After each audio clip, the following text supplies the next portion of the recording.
सबभन्दा पहिला त म पनि कमरेड पुष्पलालको 48औं स्मृति दिवसको उपलक्ष्यमा उहाँप्रति हार्दिक श्रद्धा र सम्मान प्रकट गर्न चाहन्छु। पार्टी केन्द्रको तर्फबाट र मेरो आफ्नो तर्फबाट पनि। अहिले हामीले यो कार्यक्रमलाई एउटा संक्षिप्त कार्यक्रमको रूपमा सम्पन्न गर्ने भनेर उद्घोषक कमरेडले भनिराख्नु भएको छ। विस्तारपूर्वक कुरा राख्न त सम्भव छैन, तर फेरि पनि हामी प्रत्येक वर्ष कमरेड पुष्पलाल श्रेष्ठलाई सम्झना गर्ने, उहाँका कामहरू र योगदानहरू बारे चर्चा गर्ने, त्यसबाट शिक्षा लिने र अगाडि बढ्ने एउटा सङ्कल्प लिने दिनका रूपमा मनाउँदै आएका छौँ। मैले पार्टीको अध्यक्ष र नेताको हैसियतले या देशको प्रधानमन्त्रीको हैसियतले पनि यो ठाउँमा पटक पटक आएर कमरेड पुष्पलाल प्रति श्रद्धा सम्मान प्रकट गर्ने र एउटा सङ्कल्प अगाडि जानको लागि लिने गर्दै आएको कुरा स्मरण गर्न चाहन्छु आज पनि। तर यो पटक गत सालहरूको भन्दा फरक स्थिति देशको पनि छ,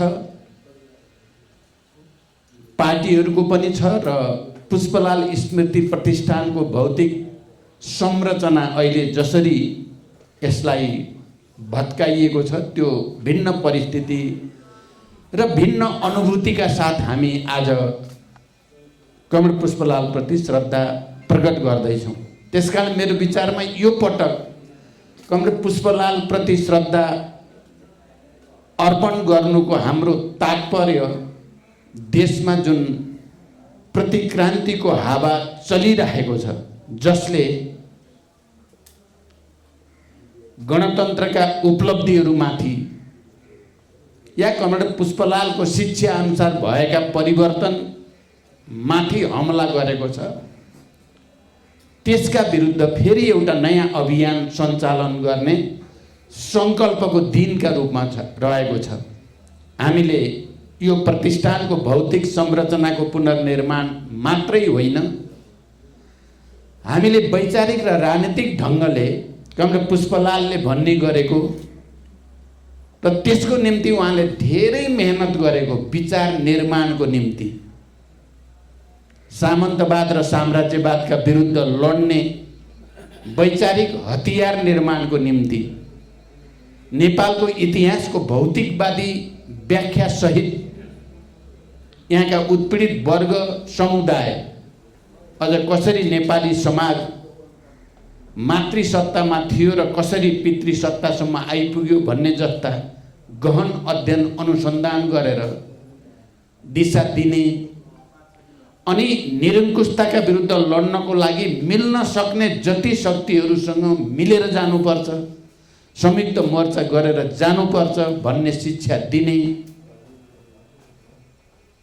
र सङ्गठनको शक्तिको महत्त्व स्थापित गर्ने लगायत त्यति बेलाको परिस्थितिमा जसरी अन्तर्राष्ट्रिय क्षेत्रमा कम्युनिस्ट आन्दोलन उभारको अवस्थामा थियो, चीनमा जनवादी क्रान्ति सम्पन्न हुने दिशातिर अगाडि बढी नै सकेको थियो, रुसमा फासिजमका विरुद्ध दोस्रो विश्वयुद्धमा समाजवादको सोभियत सङ्घको विजयले विश्वभरि एउटा नयाँ उभार सृजना पनि गरेको थियो।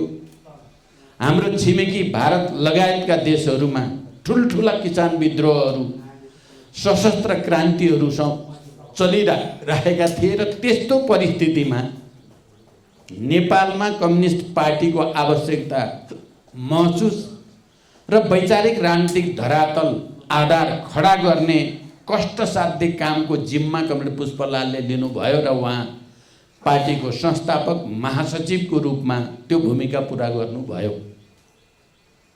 धेरै उतार चढावहरू कम्युनिस्ट आन्दोलनमा अन्तर्राष्ट्रिय रूपमा पनि भए, उहाँ जीवित रहँदै रुस चीनको महाविवाद पनि उहाँले देख्नुभयो।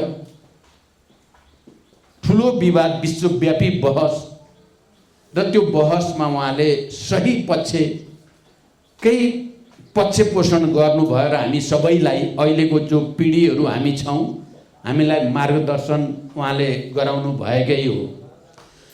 तर त्यति बेलाको बहस र सङ्घर्षमा कमरेड पुष्पलाललाई अहिले जसरी हामीले चिन्देका छौँ, उहाँको योगदानलाई हामी अहिले जसरी बुझेका छौँ, उहाँ जीवित रहँदासम्म हामी सबैले त्यसरी बुझ्ने वातावरण बनिसकेको थिएन।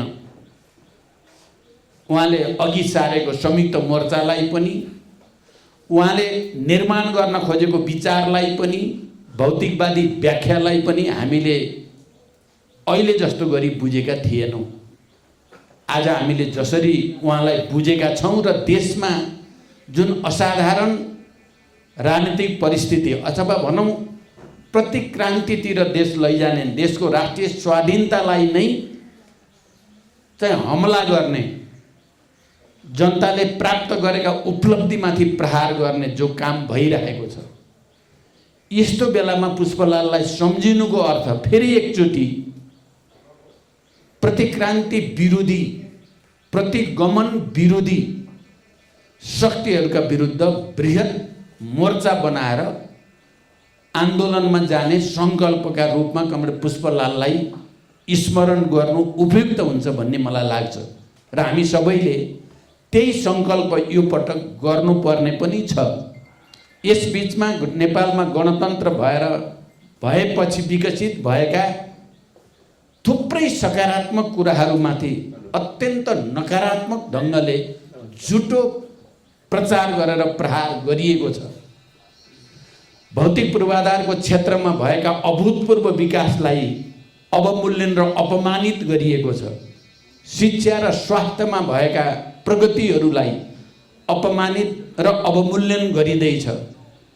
सबै सकारात्मक कुरा नेपालमा उत्पीडित वर्ग समुदायले प्राप्त गरेका हक अधिकार र उपलब्धिमाथि प्रहार गरिँदैछ र देशलाई फेरि एकचोटि निरङ्कुशतातिर, अराजकतातिर, अव्यवस्थातिर लाने कोसिस भइरहेको छ र त्यस्तो बेलामा हामीले पुष्पलालको यो स्मृति दिवस मनाउँदैछौँ। त्यसकारण कमरेडहरू हामी सबैले एकचोटि फेरि सङ्कल्प लिनुपर्ने भएको छ र हामीले कहाँनिर चुक्यौँ भन्ने कुराको पनि गहिरो आत्मसमीक्षा गर्ने समय पनि हो यो। जसरी कमरेड पुष्पलालले थुप्रै अप्ठ्याराहरूको बिचमा पनि विचारको आवश्यकता र महत्त्व, विचारमा स्पष्टताको महत्त्वलाई कहिल्यै छोड्नु भएन। आफू एक्लै परे जस्तो हुँदा पनि उहाँ त्यसको निम्ति डटिराख्नु भयो, लडिराख्नु भयो। हामीले त्यही कुराको सङ्कल्प अहिले लिनुपर्ने छ र हामीले यस बिचमा हाम्रो रणनैतिक उद्देश्य समाजवादतिर जाने भन्ने कुरालाई जति गम्भीरतापूर्वक लिनु पर्थ्यो, सायद हामीले ती रणनैतिक कुरालाई भन्दा तत्कालको कार्यनीतिलाई, सरकार बनाउने र भत्काउने कुरालाई मात्रै बढी महत्त्व दिँदा पनि विचारको महत्त्व स्थापित हुन सकेन। अघि भर्खरै यहाँ भनिया जस्तै युवा पुस्तालाई जसरी प्रशिक्षित गर्नु पर्थ्यो हामीले विचार, सिद्धान्त, मूल्य, मान्यता, संस्कृति, कार्यशैली हरेक दृष्टिकोणले युवा पुस्तालाई हाम्रो रणनीतिप्रति, हाम्रो सङ्कल्पबारे जसरी प्रशिक्षित गर्नु पर्थ्यो त्यो काम हाम्रो छुटेकै छ। हामी अलिकति रणनीतिक उद्देश्यलाई महत्त्वको साथ स्थापित गर्ने र नयाँ पुस्तालाई प्रशिक्षित गर्ने कुरामा हाम्रो कमजोरी देखिएकै छ। त्यसलाई हामीले आज एकचोटि फेरि समाजवादप्रति नयाँ पुस्तालाई प्रशिक्षित गर्ने हाम्रो उद्देश्यप्रति सङ्कल्प लिनु छ। हामीले त्यही दिशातिर जानु पनि छ भने अहिले राष्ट्रिय स्वाधीनता सङ्कटमा परेको, हाम्रो आन्दोलनका उपलब्धि अप्ठ्यारोमा परेको यो अवस्थामा मिल्न सक्ने जति शक्तिहरूसँग मिलेर ती उपलब्धिको रक्षा गर्ने र अगाडि बढ्ने सङ्कल्प पनि कमरेड पुष्पलालको यो स्मृति दिवसमा हामीले लिनु छ।